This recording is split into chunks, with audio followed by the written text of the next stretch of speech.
Woo! 2 more points dropped and 7 games in. Made some world-class signings, but it's more and more of the same thing. So sick of this, I'm self-medicating. It's amazing, met Fred, how we rate him. When they are top 16 that will take him. When I see lineup raging. What? 2 more points dropped and 7 games in. Made some world-class signings, but it's more and more of the same thing. So sick of this, I'm self-medicating. It's amazing, met Fred, how we rate him. When they are top 16 that will take him. When I see lineup raging. What? Yo, this is the OT99 Banter Room where opinions are shared and smoke gets served. It's your boy Firms, and we're back again with another show. I'm joined today by NK, and today we are going to talk about the 1-1 draw of Everton. We're going to get into the details of that, what happened, the lineup, the tactics, obviously, Ole Gunnar Solskjaer, the players, and sort of give our final thoughts. And you know how it goes, our man of the match, our worst performed of the match, and the conclusion. So let's kick it off. So NK, look, obviously Man United played yesterday. We didn't do the recording yesterday because obviously, life happens, but also I couldn't be asked to go through it. Like, I can't be asked to go through it. Really and truly, I needed time to think about it. So Man United drew, and it really does feel like a loss. It feels like a loss because Man United's got so much expectation this season of accomplishing more, doing more. We've brought in the likes of Varane. We've brought in the world's best player. We've brought in Sancho, arguably one of the best young talents out there. And Manchester United were up against, quite frankly, a team that was very weakened. Like, this isn't an Everton of, there was no Richarlison. There was no Calvert-Lewin. Do you know what I mean? No Iwobi, nothing.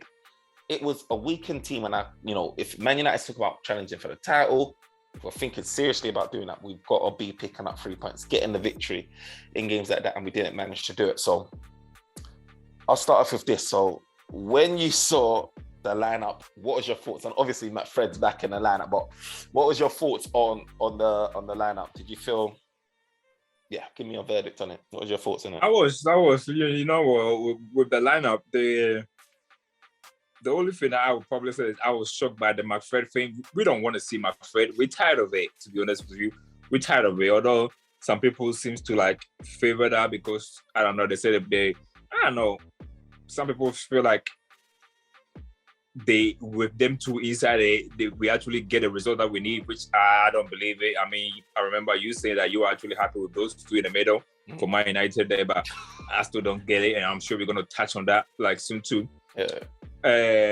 Martial, I didn't mind because he was on the left. So naturally, I don't mind because Martial on the left, Martial is always going to be dangerous. And then right before the game, when I saw the lineup, I said, look, Martial going to cut it, going to score. Because against Everton, and I could understand why he played both Cavani too and Martial, because the two of them got a good record at scoring against Everton, especially Martial. Martial always seems to score against Everton, so it's kind of like a no-brainer kind of playing him. And then obviously Greenwood obviously continued to kind of play. I think he's kind of dipping in terms of goal scoring and assist kind of. I think he hasn't scored a thing, but his performance has been it's been okay. He's been good for the past few games too. So, and yeah, that was it. So when I saw it, I'm thinking, okay. I mean, I would have liked to see certain kind of plays there. I was shocked Ronaldo not playing.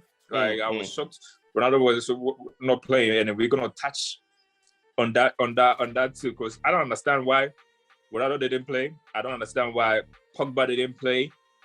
I mean, why Ronaldo on international duty? Mate, we are going on international duty, so why rest players? If it's a tactical thing, I get it, but I don't think it was a tactical thing. So we got 2 weeks international break. So why are you resting these guys? I don't get. Do you get what I'm trying to say? We got 2 weeks. Cavani, for example, has yet to start a game, so I wouldn't start him in a big game like that straight away. International break is there. I mean, I heard we're going to play some behind closed door because of Rashford and stuff. Give him that. Let him get his match fitness during the international break. Get him that. And then slowly by slowly get him up to speed. Starting him in a big, because as I said to you, right now, every game in the Premiership is a big game. It's sad we went out of the cup game, so you can't really give these players match fitness during the cup games. So but I wouldn't have started just yet. I will play Ronaldo because we didn't have no game after this. 2 weeks in the time. But I think he done that because against Aston Villa, we played on I think on a Tuesday or Wednesday. I'm not sure. I think we played on a Wednesday. And then last weekend, we started so flat. I said it last weekend, like we started as if like we were sleeping. So maybe he wanted to kind of like freshen it up. And to be honest with you, we did have a good start with the lineup. We did have a good start. I think the start. So when I saw the lineup, I saw Martial on the left. I was just like, it's been so long since I've seen Martial on the left. You know what I mean?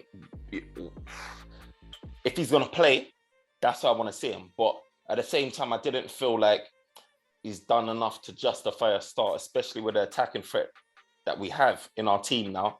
The likes of Lingard, I know a few fans would have been like, you know, he deserves to start, he deserves to get more game time. And I'm just like, okay, Martial's there. I would have preferred Martial to play, if he's going to play on the left. But for me, I was looking at it thinking, interesting. Okay, Martial's on the left. Cavani, I have no qualms with him because he's the type of guy, pre-Ronaldo, you know, you'd be happy with anyway. Like, he's got that talent to score. But yeah, with the international break, I don't understand why he rested Cristiano Ronaldo or any of these players. And it just makes you think, like, with Oli, for me, I feel like he's sport for choice. And it's not helping him in a way understand what his strongest team is. Like, I feel like he spent even up until now, has been trying to figure out what his best team is. And I think we finally got to a place where it was just like, okay, playing against certain opposition where they're proper attacking, high tempo, they press. We play Scott McTominay and Fred, maybe Pogba on the left. We need that sort of a bit of still, according to Oli. And then against teams where we're not too worried about, you know, them having a lot of the possession and we're going to have most of it, we could play like maybe a Pogba in the middle and Pogba in the middle and Matic or something along those lines. So I kind of understood where he was going at towards that, like last season. Now this season, he's got 3 new players in. Obviously, Varane picks himself, but then you've got now Donny that's screaming for game time. Well, he's still ignored him, but he's probably got that in the back of his mind. And then you've got Sancho that you've got to try and reintegrate into this team somehow, a big money signing. And then you've got obviously Cristiano Ronaldo. And you've spent all that time trying to convince Cavani to stay, and now you're benching him. So I thought all of these things are having some sort of influence in how Ole Gunnar Solskjaer goes about his business in terms of team selection, because he really is sport for choice in terms of the players. The problem with Ole is just that, okay, you rotate these guys, but make sure that when you're doing it, you're getting the results that as a team, football club, Manchester United want to see, the fans want to see, the team deserves and should be getting. And I think that's where the issue is. Yeah, he's rotating and it's seen as a good thing to some people. But then again, if it doesn't earn out the results, that's an issue. And I think like this is where my thought process is with Oli, is to say, do what you're going to do. Like, this is your neck on the line at the end of the day. This is your vision of what you feel you need to do to progress. Last season, he stuck with Fred. The season before that, it varied. It varied between, you know, players and players, but majority of the time, it was Fred. My thing is, if he's not going to start changing because of peer pressure, because of what fans are saying, because of what the media is saying, you don't want to look back at it and think, you know, I made these decisions, but it wasn't what I went against my gut. If you're going to lose, go out because you made it your decision and you did it in your own way. Right. And you talk about spoiled for choice. He is spoiled for choice, but I don't think that's his main problem. I think his main problem is he overpromised to these players. Because, you know, as a manager, when you have this conversation with these players, you should be able to tell them like, hey, you know what? You are not going to be my number one, but you're going to have opportunity to play. I feel like when he have individual, because they say that early man management is always good. You know, when he get him into the what do you call it, his room by himself, you can know what conversation goes there. He's like, hey, you work hard, you're gonna play. I feel like he promised all his players, and because he has overpromised all of them, he's finding it hard to keep all of them happy. You know, if he had it his way, he's gonna be playing Cavani, he's gonna be playing Ronaldo, he's gonna be playing Sancho, he's gonna be playing Greenwood, Rashford, all in the same team, but he cannot do that. And you know what? Right now, too, he's finding it hard to pick his first 11 as it is. And we all know Rashford, too, is going to come into the equation. And when that comes, it is going to be extra difficult for him to get it right. But then this is where, as a manager, you have to have the authority to say, hey, this is my selection and I'll die by it. And you know what? To be honest with you, he is doing that with his midfield, with Fred and McTominay. He don't care what anybody say about about Fred and McTominay. But he went there and he went to a press conference. They asked him about McFred, and then he said that the two of them give us energy that we need. But I don't see no energy in that midfield. I really don't see that energy in that midfield. And you know what? Maybe later on we're gonna analyze this game in terms of like where it was lost and where do you call it? To be honest with you, we drew that game, but as a United fan, it felt like a loss because it was a loss. It was a loss. We have had so many damn draws that it was a loss. You know. My thing is Scott McTominay and Fred, right? They provide the most energy on paper for that team, right? If you look at them at their peak last season, they do, because Matic is well positioned and stuff like that. His positioning is well, he can pass. He's our best DM. But Scott McTominay and Fred, I think one of the reasons why is like, obviously they do very limited offensively, questionable defensively as well to a lot of fans. But it's just that you brought in Scott McTominay very soon, Ole Gunnar Solskjaer. He's brought him in very soon. Like he hasn't even given him time to even like work back in. It's just straight starting. For me, it's just like, but you've got Matic there. Matic is there. I don't understand why we feel like we can't play Matic back to back, like in 2 games or even 3. Like for me, it's just like when I can physically see that you're knackered out, then that's when I'm thinking, okay, let me resort to maybe this lineup, this partnership or whatever, just to get through, allow him his recovery time, then bring him in. It's just like we're just saying, you know what? Yeah, we've played Matic 1 game. Yeah, he's automatically got to miss the next one. If you speak to Matic is probably thinking, you know what? I'm fine. I could have gone that next game. At least, even if I went this game, I would have had another international break where I could have even recovered. Do you know what I mean? All he's doing these things because he's just like, you know what? I can't keep my talisman, Scott McTominay, on the bench for too long. I need to show the world why Fred, is, X, Y, and Z. And it's fine. You know what? I'm not even going to stress it too much because at the end of the day, Ole Gunnar Solskjaer, he's going to live and die by his own decisions, right?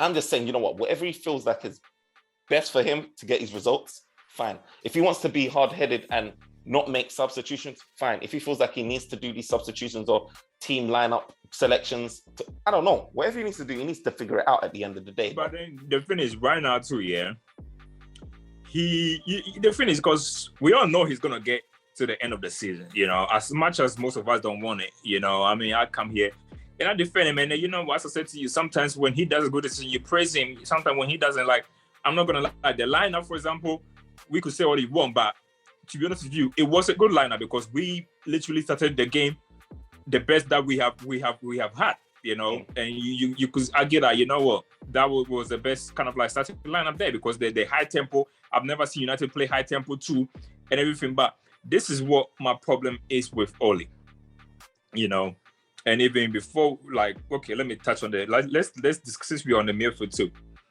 Scott McTominay and Fred, they are good when you are playing a counter-attacking. When we have less on the ball, like when you play your big teams like City, or even away from home, because normally away from home, teams want to have a go at you. You will not go to Aston Villa and then they're gonna sit back for you to just kind of like do a low block because they should have been on the pitch against Villa, Everton for sure. Because when they are home, they always want to kind of like win because now the thing about the Premier League is it don't matter whether you are bottom of the table or whether you are top. When you are play at home, your fans expect you to win. But you will get stuck. Like Norwich can lose all their games, play a game against Man United, lose at home, and then they will sack their manager when no one expected them to win. But that's how it is. Every team feel like on the day you can beat them, especially away from home. When we play away from home, I say, look, play those two. Fred and McTominay, if you want to play them, play them. Sit back, be compact. Sit there. Like when we go away, let's do our low block. Ain't nobody care at this point because we know Man United, the fans, we have accepted it that we don't have a style of play. We get that. We don't have a style of play. But you cannot have a style of play and you cannot be bad attacking and bad defensively. That is two things that you cannot do. Yesterday, Man United has 72 ball possession. It doesn't make sense. Remember, I said that it doesn't make sense, bro. It doesn't feel like with it. Nah. It doesn't. I said that to you, bro. I said that to you in our last I wouldn't know that we have 72 ball possession, bro. Exactly. Look, I said this in our last pod. I was like, we're having this possession, meaningless possession. It means nothing. And I look at it sometimes and I feel like, I look at these games, I feel like it doesn't tell the story. We're not. I can't walk away from that game thinking we dominated. It's very different to seeing a Liverpool or City have 70-something percent possession. Do you know what I mean? Fam, this is the problem. 72. 72. Any team that dominates football, you dominate from the middle of the pitch. You don't dominate anywhere. It is the middle. That's where games are dominated. Barcelona was the best team at possession. Why? Because they had the best passes in the middle of the pitch. You can have the best defense, the best attackers. If you don't have the good middle, you cannot control games. It's about control. Possession is about control. But this is how our possession go. We get it. De Gea pass it to either Lindelof, like yesterday, for example. Lindelof will give it to Wan-Bissaka. Wan-Bissaka will give it to Greenwood. Greenwood will say there's no space in there. So we'll come back to Wan-Bissaka. Wan-Bissaka will go back to Lindelof. Lindelof will give it to Varane. Varane will go back to Luke Shaw. And then Luke Shaw will give it back to Martial. Martial will see that he cannot beat a player. Go back to, Luke Shaw again. Luke Shaw will give it to Varane. And that was how it was. That is how our 72 ball possession was. Sometimes Bruno would drop deep and then collect it, and that's what it was. We never, you can go watch this game 100 times. There was no ball through the middle that went there. And our game against Aston Villa, I read it, and they said McTominay and Fred forward passes only found Bruno. They never found any, but they never did no forward pass to find your Cristiano Ronaldo in anything. And that is bad. You cannot tell me that, Matic, like, see that go against West Ham where he came and his forward pass found just Lindegaard. It bypassed 3 players. Second half, I saw McTominay trying to make a pass. And then he just literally gave it to the Everton players. And the way they were playing, they were set. They were playing a 4-4-2. And you know what? That's what I'm just trying to say. This manager, they know how to they know, like United, when they have the ball, that's when we are the most dangerous. They set it up. And then he put Rondon, for example. Rondon, they didn't have no pace. Literally not have pace. It was one player that had pace. What's his name? Great. That even was not even good at Leicester, you know. This guy cost 1.5 million and destroying our 50 million midfielder. Bro, all they had to do was we just give it to them. First half, I remember first half, we were on the phone. And then I said to you, bro, I'm worried about Fred. And you were like, you know what? Fred is having a decent game. Bro, Fred will always have a decent game. I don't remember the last time Fred played a whole 90 minutes game that didn't have a mistake in him. And as I said to you, you know, players that cannot make a mistakes, in games, especially goalkeepers cannot make mistakes because when the goalkeeper make a mistake, it leads to a goal. You know, when your midfielder to make a mistake too, in a wrong position too, it can cost you. I mean, Bruno can lose the ball 100 times. It won't affect us that much because they will still have to come through the midfield, the defense, and the goalkeeper. But when this guy, and the way we play too, and if we're going to touch on only 2, our fullbacks are always high up. Wan-Bissaka high up, Luke Shaw high up. But when they go high, who's protecting the team? Too much emphasis on Varane, too much reliability on the guys, the likes of Varane and stuff like that to come but save the day. But it was even like that last season too. But these guys go forward. And you know, as I said to you, Liverpool, for example, they are fullbacks. When they are fullback, when Trent go forward, when Robertson go forward, but you always see either Fabinho or Henderson. But Liverpool, for example, but their midfielders, as I told you, their midfielders hardly get assists. Last season or the season they won it, Henderson hardly got an assist. Wanami they were hardly scoring goals. But bro, their job was very simple. Our fullbacks get assist, and our job is to make sure that when they go up, we are here to cover the wings of them. But they no cover there. Did you see that chance that Everton missed? Tom Davies missed. Bro, he was just alone. Why even pass the ball? I don't even know why he passed the ball. Mate, I don't know. And you know what the issue is? I feel like with Man United, I feel like we've been getting a lot of luck when it comes to us even drawing games, to be honest, because there's a lot of times where we should be losing. And I mean, it does show how these teams, like if they did have decent strikers, I mean, the availability out there in the market with COVID hitting as well, a lot of these teams, if their scouting networks are not very thorough, it's challenging for them to get a striker out there that can be putting these balls away. You see a lot of these teams now, they're well organized, they're drilled in the midfield, drilled in the fence, that final third where, you know, that's where the big money is spent, the bucks. It's a bit of a struggle. But because they're getting so many opportunities against a team like us, where they shouldn't be getting that many opportunities, they're finding a way to get a goal. And we saw it. We saw it with Everton. We saw it against these teams where we're just giving these teams too many, like Villarreal, we're giving these teams too many opportunities when they shouldn't be getting it. Villarreal is obviously a good team, decent team, but it's just like Man United are not moving like a team that's going to say, yeah, I want to be lifting up a trophy this season. We're looking very much like last season. And not only came out and was just like, you know, we're better off now than we are last season. But for me, it doesn't feel that way.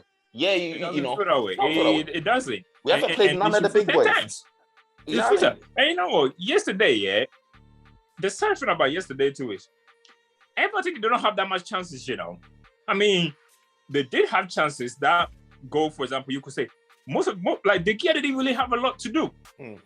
Now, personally, if they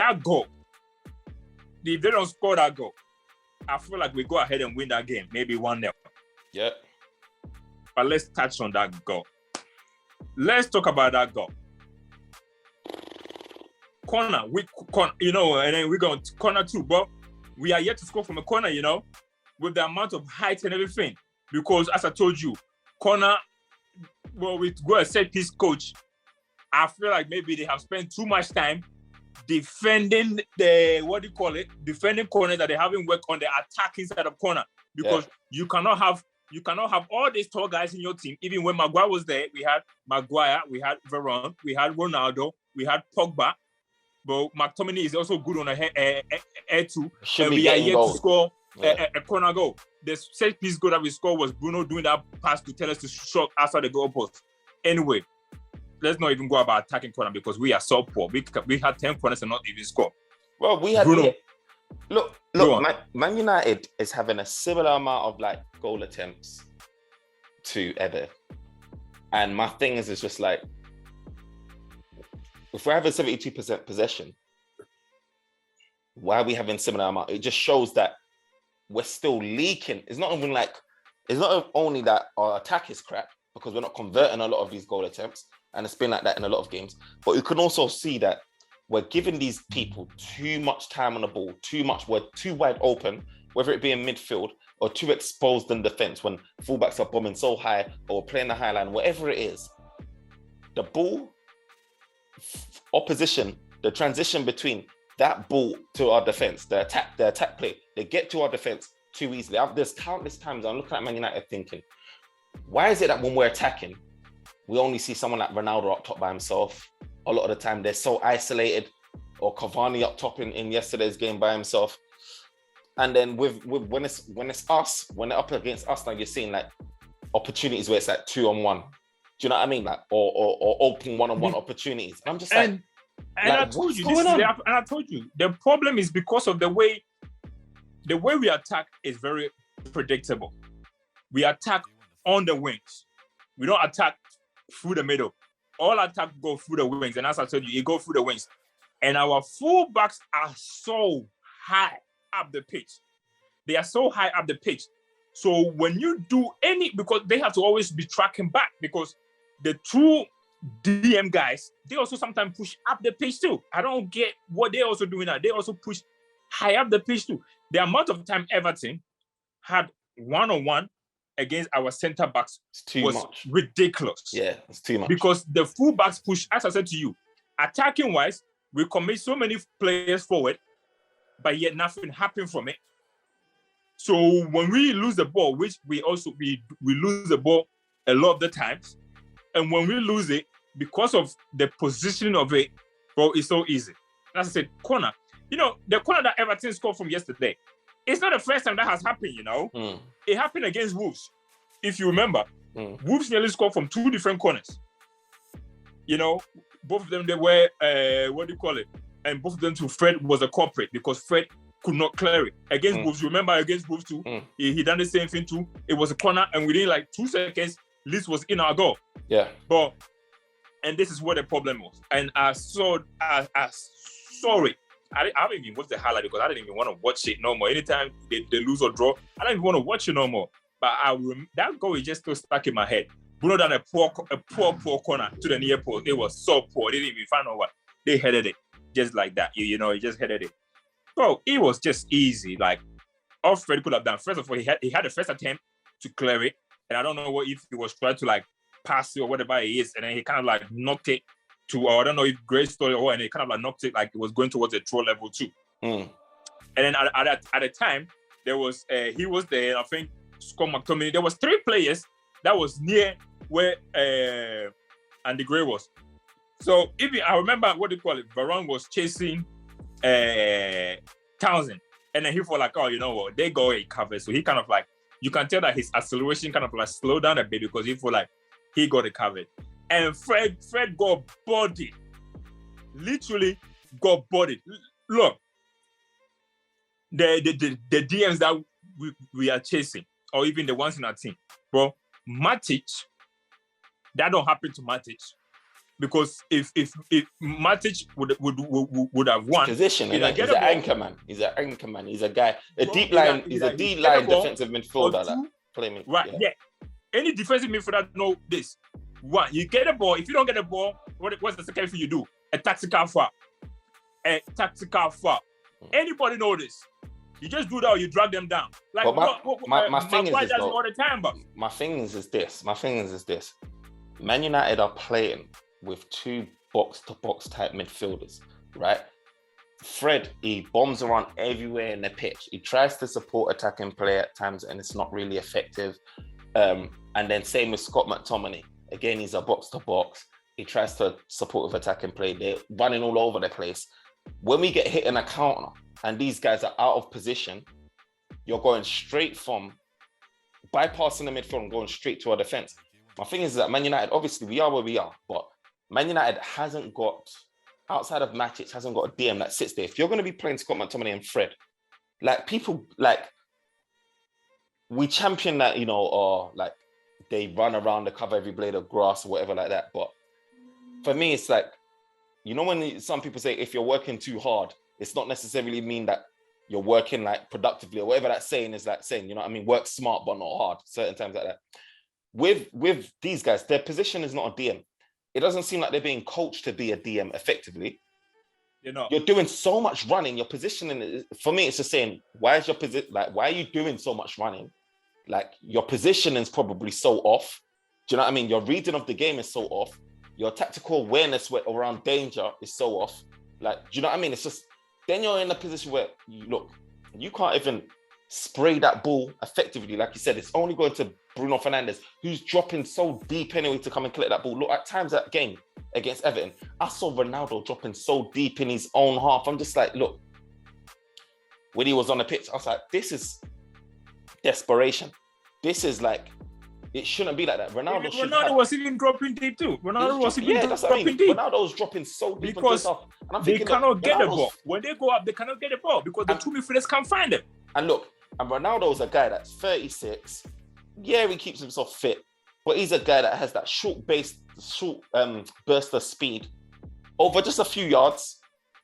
Now, if he's getting the ball, how is he the one that's going to be carrying that ball all the way up to where he needs to be receiving it to be putting that ball into the net? That needs to be the young guns on it. You got the young guns, Martial. You got the young guns, Sancho. You know what I mean? It's just, and do you know what it is? With Manchester United, I keep saying it, I feel like Manchester United, our biggest thing is a tactical thing.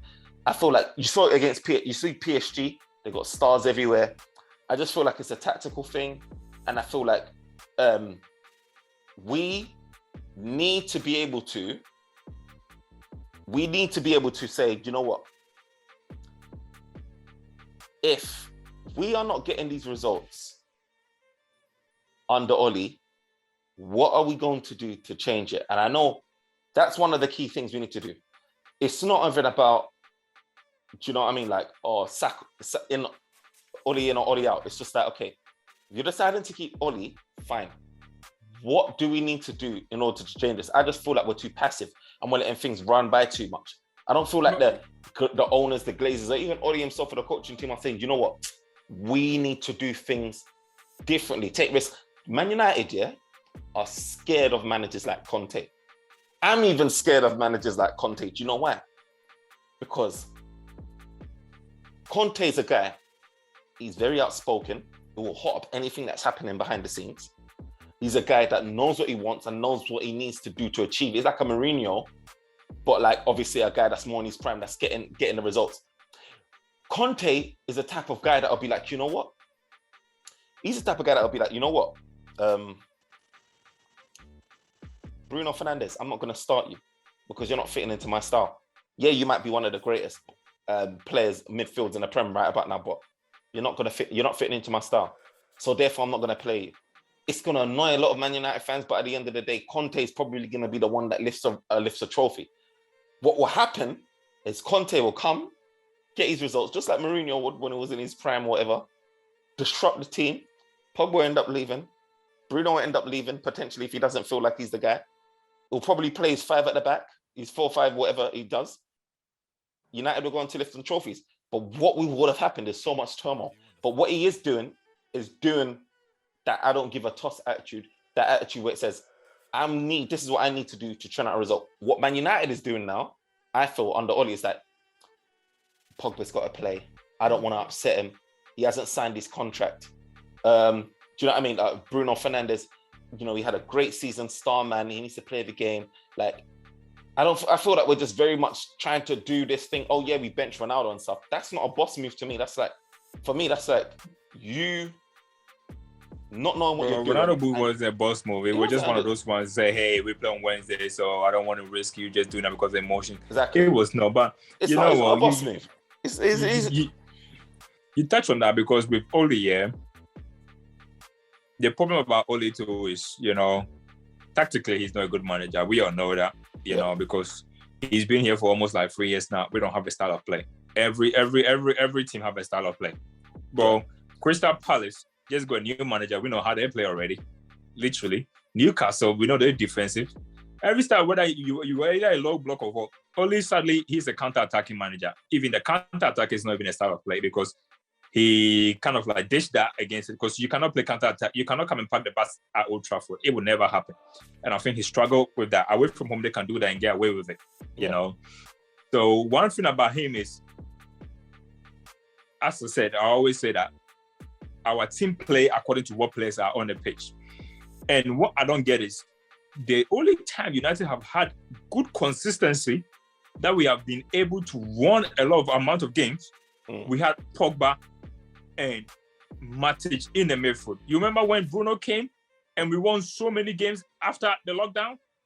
It was Pogba. But a lot of that was Scott McTominay, Fred, with Bruno in front of him. No. After lockdown, when Bruno came, after lockdown where we were literally behind and we won all those games. Pogba wasn't around. I think it was Scott McTominay and Fred, Pogba did come into the scene. I'm talking about after lockdown. Because you remember when Bruno came, Pogba was injured. So Bruno came in January, right? Yeah, Pogba was injured, and then it was Bruno playing. Injured, and then after lockdown, Pogba came against Tottenham. He came against Tottenham. After that, you watch it after that, because we were so far off behind the top four. Well, I don't know if that was the team we were so far off behind top four or whatever it was. And then he came in, and literally it was Matic and Pogba. Yeah, it was that season. It was Matic and Pogba that we played them We played literally the whole season. It was what do you call it? It was Matic, Pogba, Rashford, Bruno, and then on the right hand side was Greenwood, and attack was I'm thinking it was Martial. Also, we literally played that team throughout the whole season. That when we went to the Europa League semi-final, which was against Seville, that team was tired, and everybody was talking about they were burnt out. But literally, that was literally our best. Yeah. Since that, Matic clearly is a guy that we can now appreciate more, because before it was just like, he's done, he needs to leave. But then here is the problem, though. He's clearly a guy we need to bring back into the lineup. Right. I said to you, look, and this is where I feel like Oli need to be smart, because right now he has played himself into trouble now, because McTominay and Fred, they are good when you play on the counter. Matic is good when you want to dominate possession. So at home, against the smaller teams, I will always pick Pogba and McTominay anytime. McTominay or Matic? Sorry, Matic and Pogba anytime, because you want to control the game and you want to win it. These guys in there, they will against a low block too. They will not have to do much running.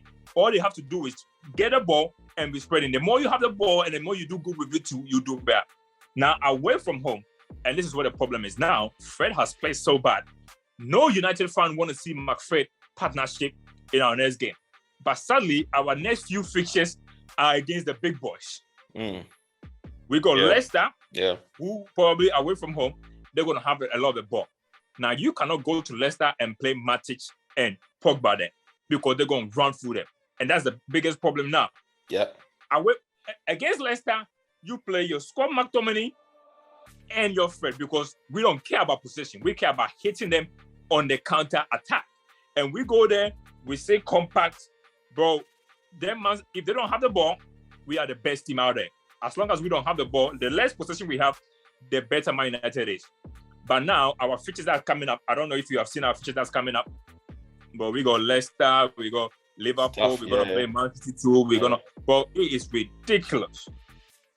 This kind of like teams, like Leicester, you play Pogba and Matic, we are losing that game. I'm telling you now. 100%. We are losing that game. Yeah. Our balance is, for me, I really do feel like we're in a position where, under Oli anyway, that for me, I feel like we need a midfield three to be consistent. For us to play one team and be consistent and know what we can go up against any team without needing to do too much changing. I feel like we need a midfield three, and to provide just the perfect balance, in my opinion. I've always looked at like, the Chelsea's midfield or whatever like that, or Liverpool's midfield, and just think, United, man, we need like United. I feel like if United had, right, and this is where you have to sacrifice, and this is the issue, because Man United starts thinking, the first thing we start saying is, who we're gonna drop then? How are you gonna drop this person? How are you gonna do that person? This guy's not even better than this person. You're dropping that person. But in reality, I feel like with Man United, because the tactics are so off, the tactical knowledge is so off, that Man United would benefit more of probably just having a more balanced midfield. Or you doing what they do with the five at the back thing. I don't know if that will even work for us, but I just feel like Man United can do with just getting more bodies in the midfield, because we're losing a battle in the midfield so much. Do you know what I mean? We're just losing it. I just feel like, and a lot of AMCs is a position where it's kind of dying out. No one really has these true AMCs. Like Bruno Fernandes is a quality. Like if you're gonna have one, you want Bruno Fernandes. But it's just like, for me, I just feel under Oli's management, when I'm looking at it, I'm thinking, what would I do if I was in the shoes of Ole Gunnar Solskjaer? I'll probably be trying to do, a flat, not this 4-3-3, but it's not really a 4-3-3. What I'll be trying to do is a flat 4-3-3, like flat. Like, guys, don't come out of this midfield, create from that midfield. Do you understand? If you're going to be playing a 4-3-3, and my 4-3-3 will have Matic, you can also pass and he can also defend. It'll have someone like Pogba, like take your pick, Pogba or Bruno. I wouldn't play both of them in that flat three. I couldn't. And that's what I feel like some of these decisions is going to be very difficult. But that's not the only way that you can get out of trouble. There's obviously many ways, but I'm just thinking, what would I do? I just feel like Man United, our biggest issue is the midfield. Clearly, the fan base knows that. Clearly, everyone knows that. How are we going to do it if we haven't got the talent? You add an extra body in that midfield. Do you know what I mean? To try and balance it out a bit. For me, I'm just thinking, you know what? I know. I hear what you're saying. But the thing is, here's the thing. We've got the same midfield now. But here's the thing, though. This midfield, as bad as we say he is, has been unbeaten away from home for almost a whole full season. And that's what I'm just trying to tell you about. At home, we have been so poor. And that's what I'm telling you. These two main guys are good away from home, because away from home, you cover a lot of ground. You hardly have more of the ball and stuff like that. So away from home, it's perfect like that. So this is why I feel like only need to have a solution with the home to say, hey, you know what, this team work good away from home, but maybe the way I play away from home doesn't suit the way I play. It doesn't play at home. So at home, let me switch it a little bit. At home, let me put guys in there that could actually pass forward, because at home we have to always do the attacking too. And here is where Here is where I have to criticize Ole, because with me, you know me. When he does something good, I say good, but when he does something bad too, I say something bad too. And this is where I have a problem with Ole. And this is where his management is always under question. This is it. Against Leeds United. Halftime. What was the scoreline at halftime against Leeds United? Which one? Which encounter? Let me check. No, our previous one. Halftime. We were 1-0 up. Literally 1-0 up. Yeah. Second half. What was the first thing that happened? Second half. Leeds made it what? Concede. 1-1. Yeah. Okay. Against Newcastle. What was the score at halftime? Same. 1-0. Second half. What was the first thing that happened there? Same. 1-1. Exactly. So as a manager, when we go in a lead at halftime, especially when your team has played well, first thing you need to go is say, boys, Leeds United, we gave a goal away, second half. Newcastle, we gave a goal away, second half. Aston Villa, well, you know what, it was 0-0 anyway. We never scored anyway. So just tell them, like, whatever you do, the first 30 minutes or so, protect the lead. Do not commit too much forward, because they're going to come at us. Gassed with their team talk. Simple. They're gassed with the team talk. Yep, I want to come on. Want to get a quick goal. I feel like the second team, the team talk, and you know what? This is what I always say too. I feel like the team talk is only react to what happened in the past most of the time. Because remember, before we will go in a game, we never get a second goal, and then team equalize late in the games. So now I feel like he tell them like, hey, let's go get a killer goal. Let's go get a killer goal. And it backfires. You know, it backfires. Against Leeds, they scored, but unfortunately we were lucky. And then because they're not good defensively, so we got Newcastle too. It was Ronaldo, the front, just there. So we're just that. So you are not always gonna let teams in and get your way up. It just don't happen like that. Even against Villarreal too, it was 0-0. We came in and then they scored first. Look, we're lucky that we got those goals against Leeds or whatever, because Leeds are just so open anyway. They don't really think about, let me protect this draw. Do you know what I mean? They're not that type of team. They're always going to be going forward. Whereas you're up against a team that's thinking, you know what, you're Man United. I respect you. I want to protect this point. Then it's going to be hard for us. But this is the thing. Managers, halftime is a manager's time to get his message across again. Yeah. But anytime we come out in the second half, we always seem to come out worse than we was. So what instructions is going on at halftime that is making these players work? You could tell me, I could tell you like, look, if we didn't have a halftime, we could have gone on and won, because they could have got no instructions and they could have played the same way that they were playing. But he goes there anytime at halftime. I don't know what gets said, but we have not. At Old Trafford anyways, this season, we have not come out second half playing good. Yeah. Never. We always react. But it's dropping the pace against dropping the tempo. It's just like they don't... Again, I think one of our biggest issues is the lack of urgency in the way we play. We play It's so the coaching, my boy. It's the coaching, of course. And that's all part of it. It's just like the one-touch football is long. People take so much time on the ball. What happens to that training where you can't spend that time on the ball, where you literally got like you're holding like a hot coal, like you get me, like pass it, you get it? Because when you're doing that quick pass in that quick tempo, it's making you think on your toes. You're giving the teams too much time to regroup, resettle, reorganize their back four, reorganize themselves. And then this is why we're relying on special killer balls or killer tactics to try and break a really well organized team. If we're playing on a quick tempo, they can't even think, you know what I mean? Guys are making runs everywhere. I look at Man United, the runs, yeah. It's just clear to see, look, Cavani, last season, you can see him. Everyone was praising him on his movement. He's the guy that's come up with them goals, you understand?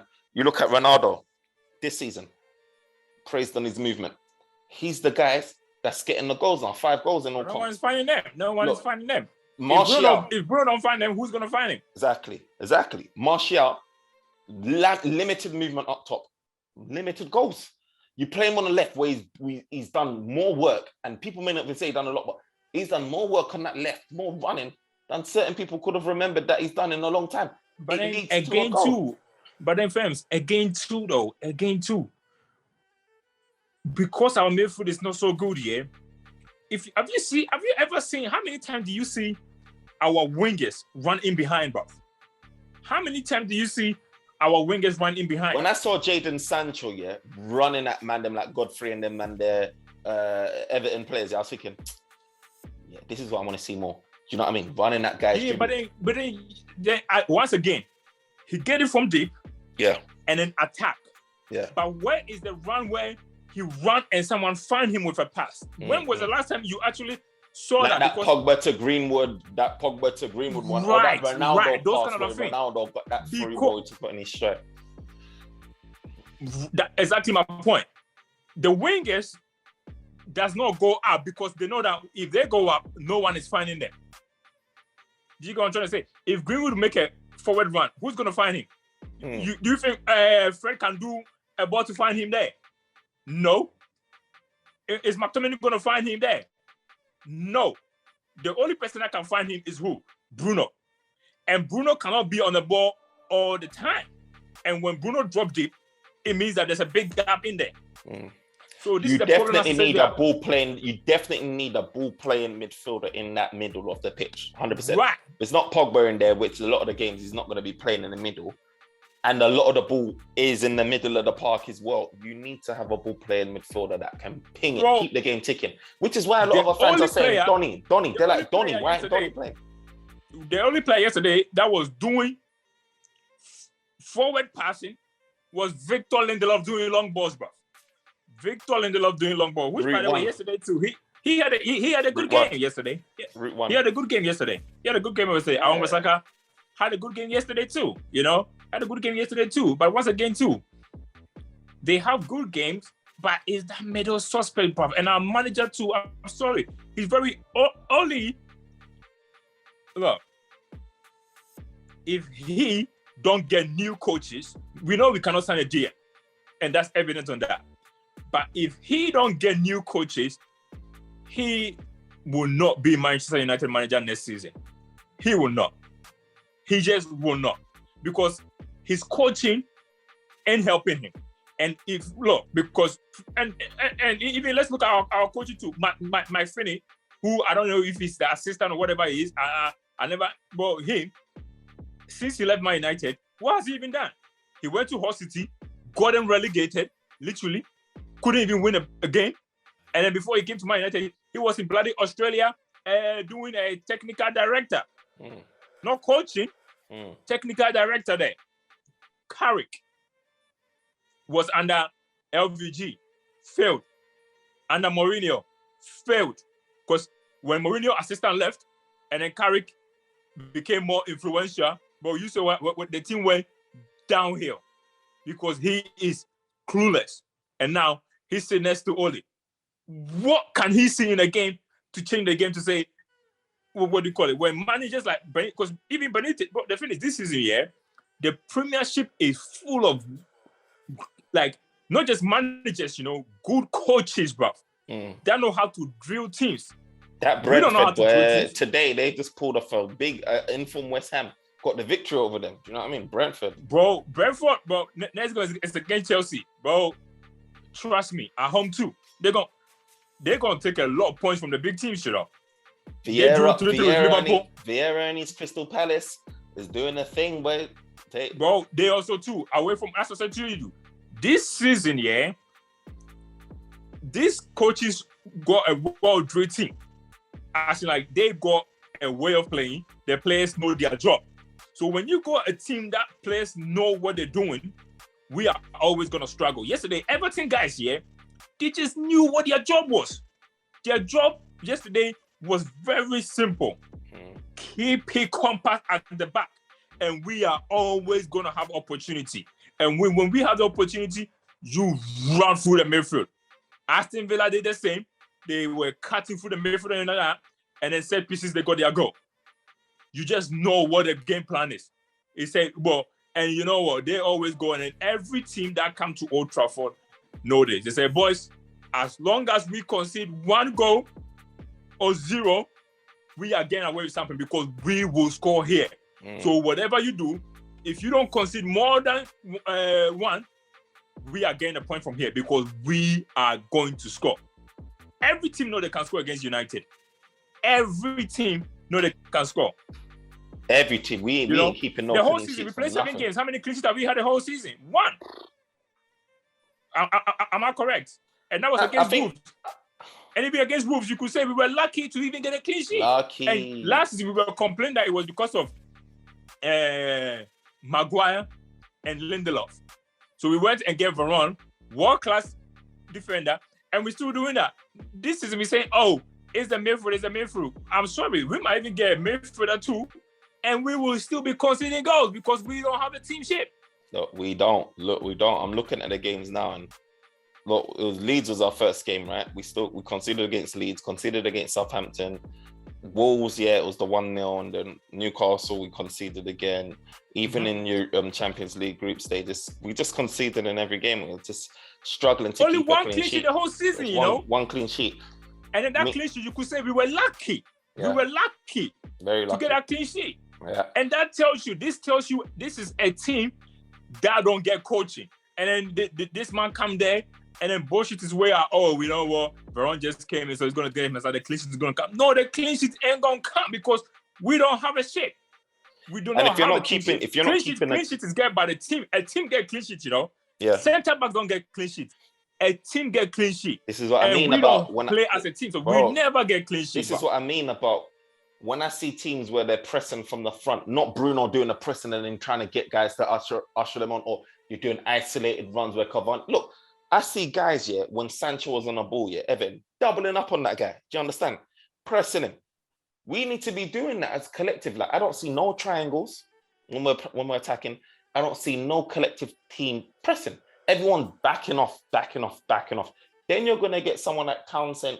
That's you're just gonna get them goals out of that because it's gonna look. Man United, when they can collectively press, it's not necessarily about having the best defensive midfielder like Bissouma and Didi or whatever like that. Because look, I watched Barcelona years upon years.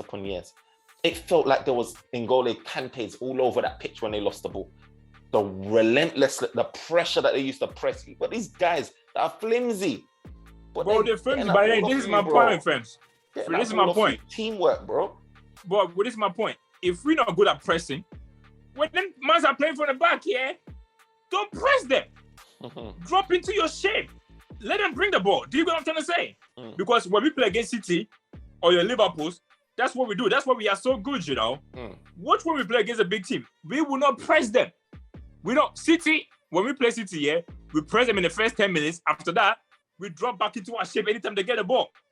We drop into our shape. And when we drop into our shape, we are good because, bro, the defensive midfielders that nowadays, just watch our play. We would not even track back, It'll be interesting to see how we do.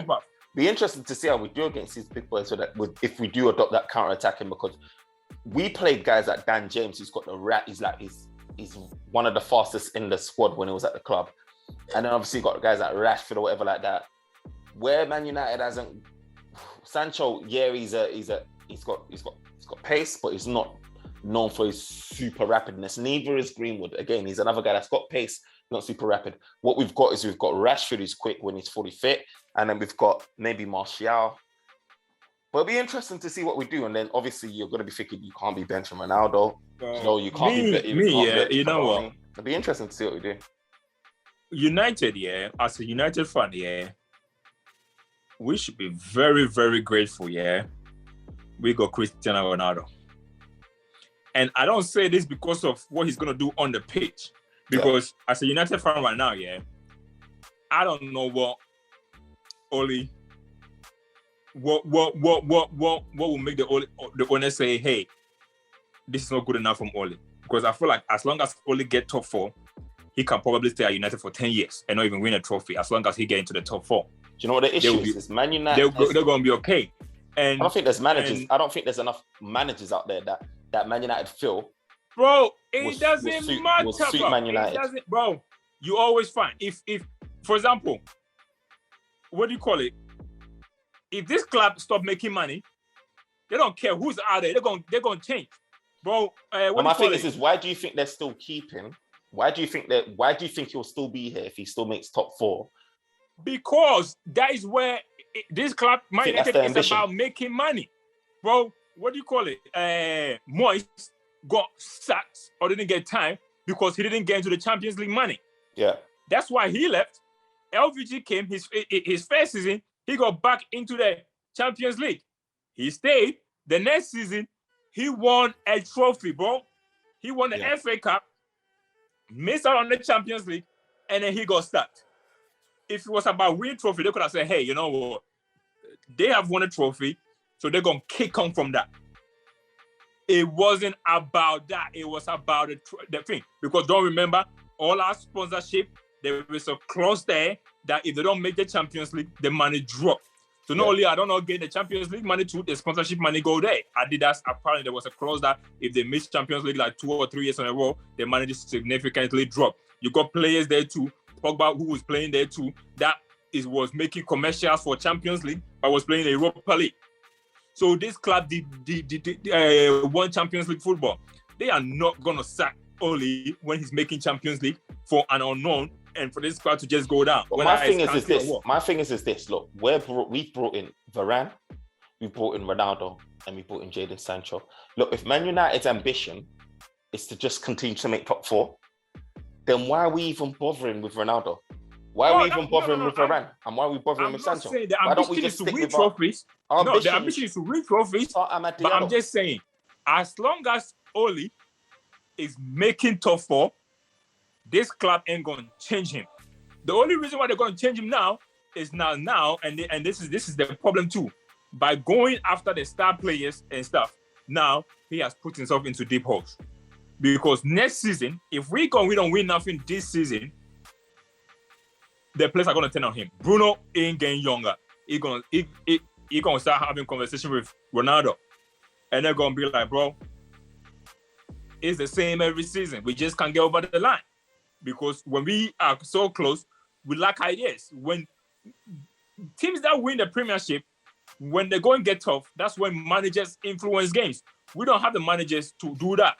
We always, at the last hurdle, we collapse. And this is why I'm telling you, like, guys like Ronaldo will not sign. But Ronaldo, this was his last straw, you know?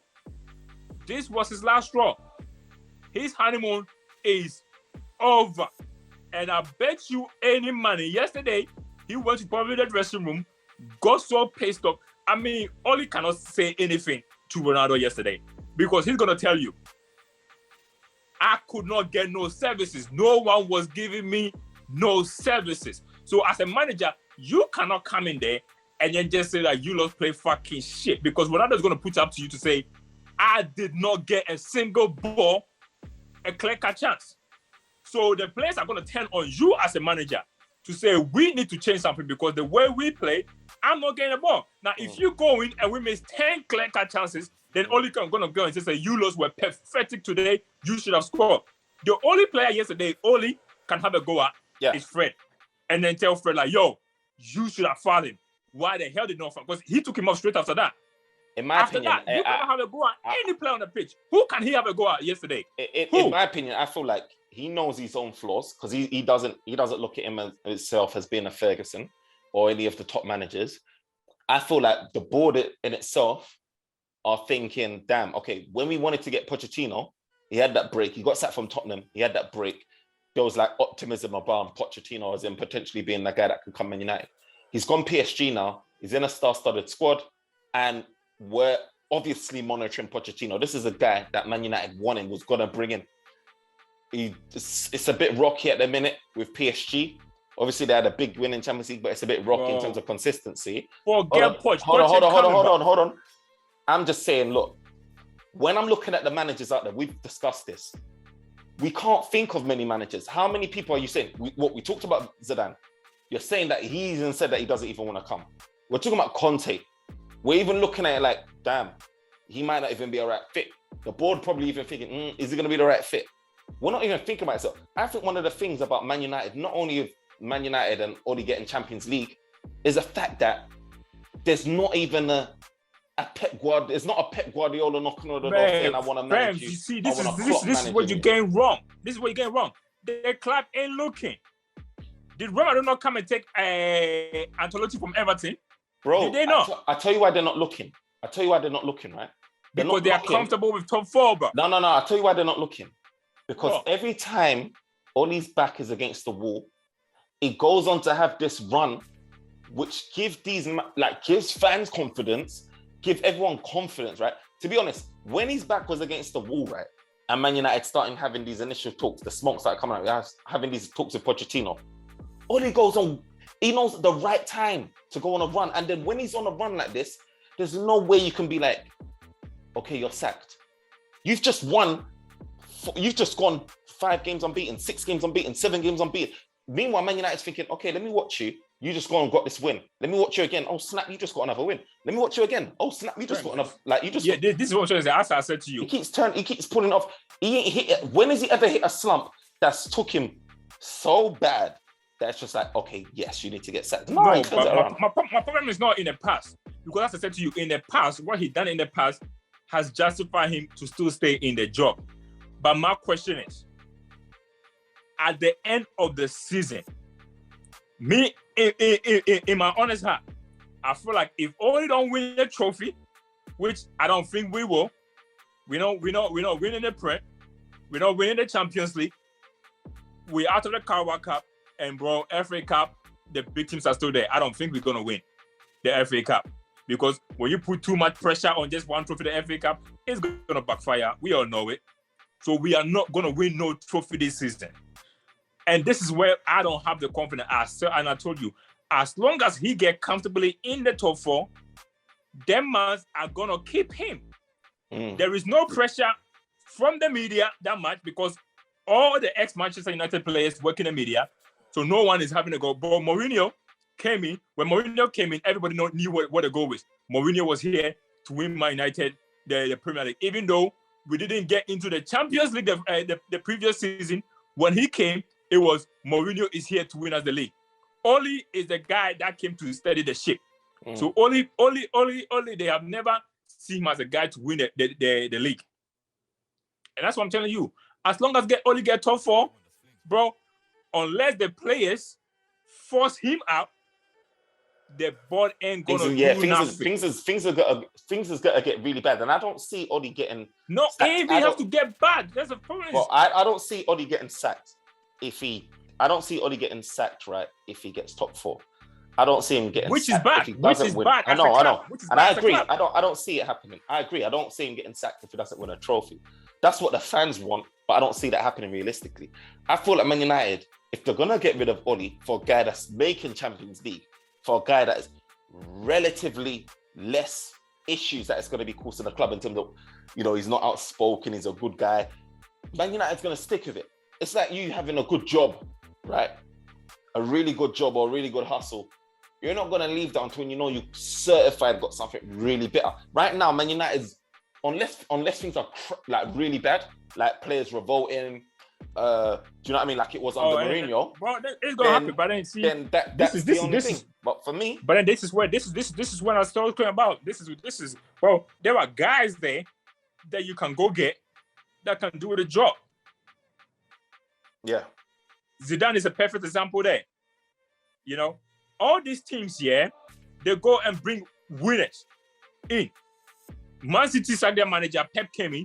Pep was a guy who was winning league in multiple countries, and they forced him to come here too. Liverpool went to go get Klopp. Klopp was winning league in Germany. He went to Champions League final with Dortmund. So they just knew that this is a guy that has done it here. So when we come in here, we know if we give him the right environment, he can do that. Do you get what I'm trying to say?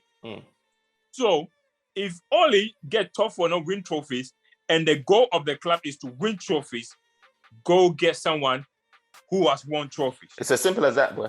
I can't be mad at Oli because Oli's doing, he's overachieving. Don't go do experiment. Don't go say, hey, you know what? I'm gonna go get this guy because he has won trophies in the last 5 years or 10 years. Van Gaal, before he came to us, he hasn't even won a trophy with a big club for God knows how long. And then you brought him in.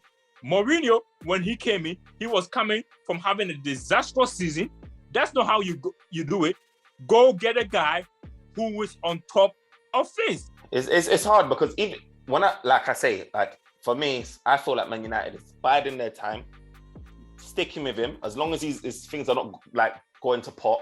They're sticking with him. I'm even looking at Allegri, seeing how he's performing as well with Juve. Again, another name. It's just like no one really. Allegri.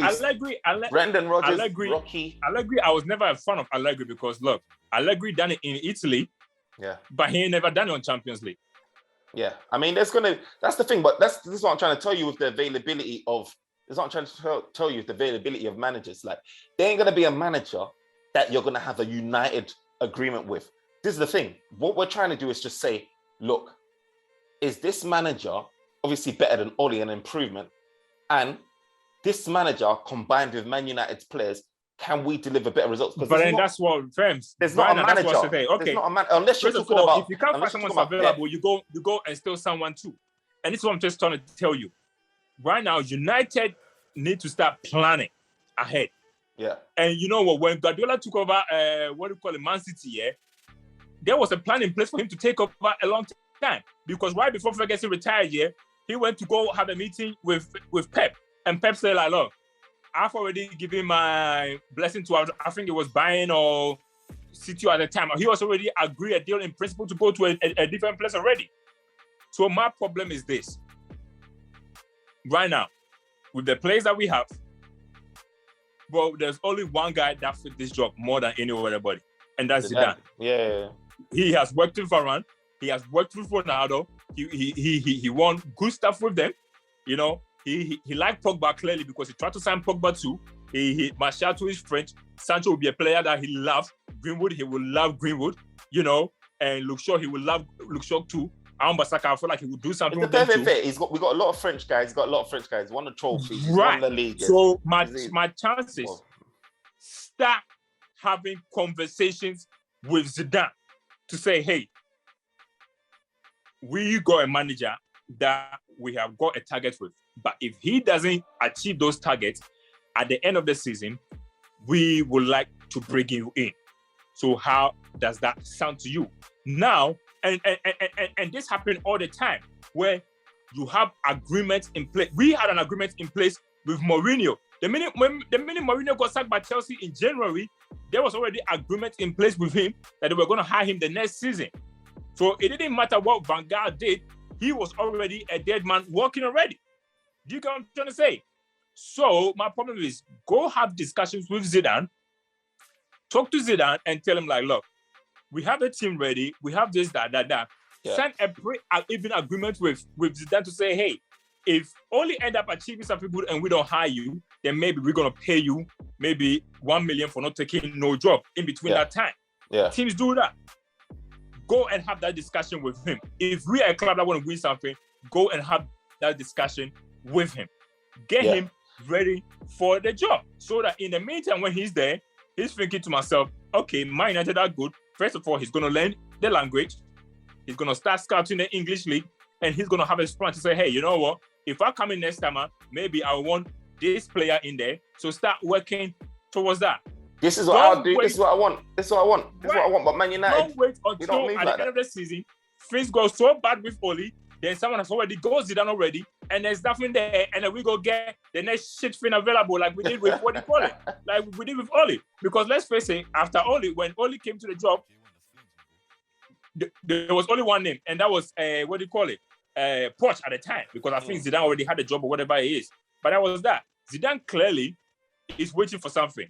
Because even when he left Real Madrid, he could have gone to Juventus because that was one of his former club, and Ronaldo was there. He didn't go there. So he is clearly waiting for something. So go have a talk to him. Just go to that. But I have to say to you, this club is just so comfortable. But Ronaldo, Varane, these guys didn't come here to play top four. They came here to win stuff. And when you have a manager that can win stuff, these players are winners. They have played against managers that are winners and don't know what a winning manager is and don't know who a winning manager is. And look, the more we keep on going on there, the more they're going to doubt him. And when they start doubting him, they're going to come together. They're going to go to the owners and tell them, like, look, we are sorry, but this is not a guy to take us forward. And I feel like that's what's going to happen. Man of the match before we sign out. Let's keep it short and snappy. Man, fuck the man of the match, bruv. Ain't no man of the match, bruv. Worst performed? Fred, bruv. Fred, bruv. My worst performed?